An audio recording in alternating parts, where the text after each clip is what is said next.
Сайн байцгаана уу хүүхдүүд ээ. Өнөөдрийн хичээлээр бид функцийн тухайн утга олж сурах болно.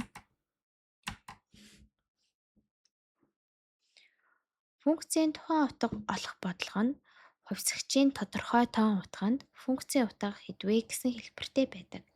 Жишээлбэл дараах жишээн дээр f от x функц маань өгөгдөжээ. F хасах 2 тэнцүү хэдвэ буюу хувьсгчийн утга нь хасах 2-той тэнцүү үед функцийн утга маань хэдвэ гэсэн асуулт байна. Тэгэхээр өгөгдсөн функцийн томьёон дээр хувьсгчуудын оронд дэж x-ийн оронд бид хасах 2-ыг орлуулад функцийн утгаа олох болно.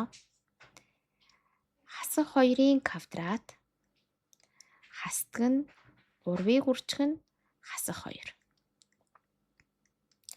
Хасдаг нь 4 болох нэ. За бодцгоё. Хасах 2-ын квадрат нэмэх 4. Хасахын нэмдэг нь 3 2-ын 6 хасдаг нь 4. Ийхүү тоон утга нь 6 буюу манай бодлогын хариу 6 ах нэ.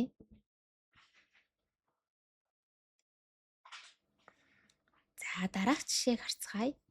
Уг жишээн дээр f от x, g от x, h от x буюу 3 ялгаатай функц өгөгдсөн байна.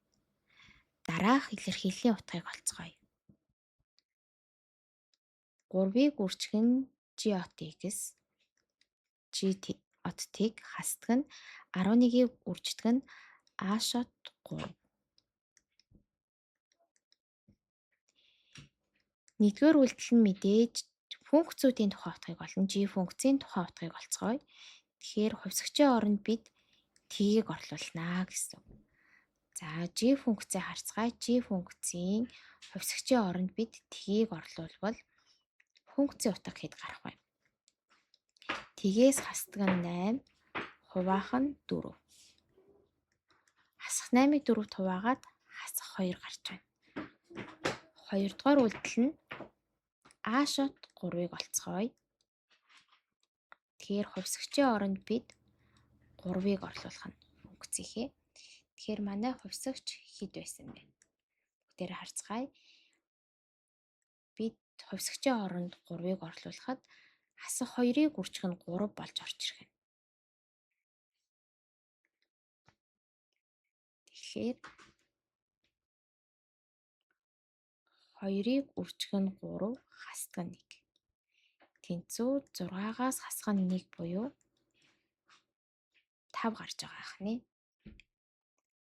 Тоон утгыг олцгоё. 3-ыг үржих нь хасах 2, хасдаг нь 11-ийг үржих нь 5.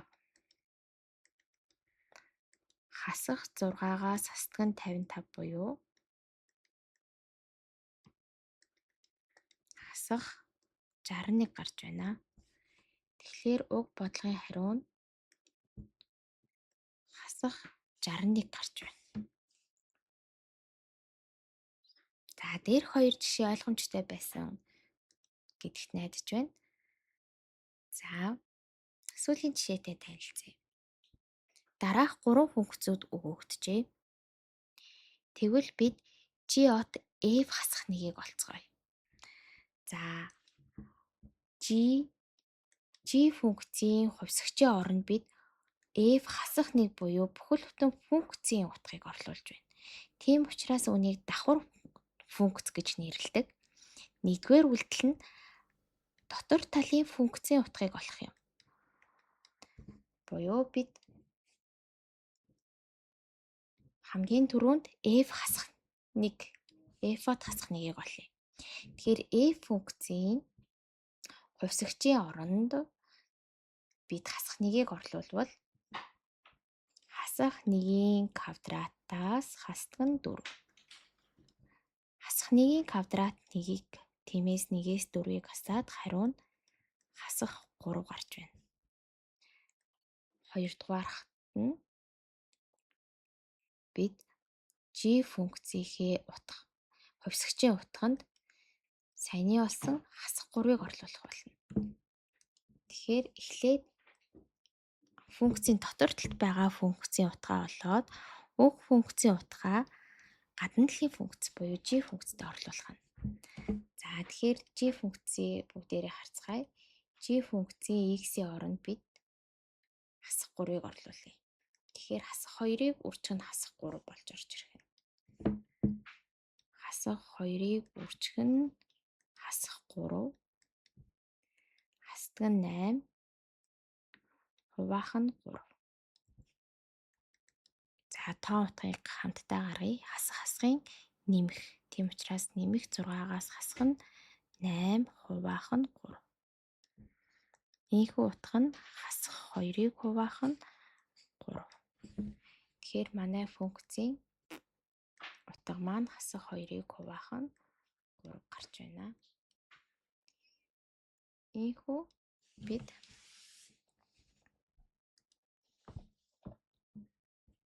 дахав функцийн хувьд тухайн утгыг олж сурлаа.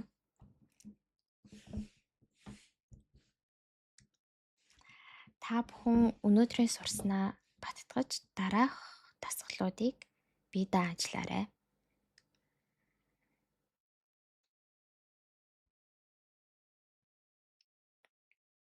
Хичээлдээ идэвхтэй оролцсон бүх хүүхдүүддээ баярлалаа. Өнөөдрийн сурснаа дэвтэр дээрээ тэмдэглэн бие даан бодох бодлогуудаа бодоод багшлуугаа явуулаарай.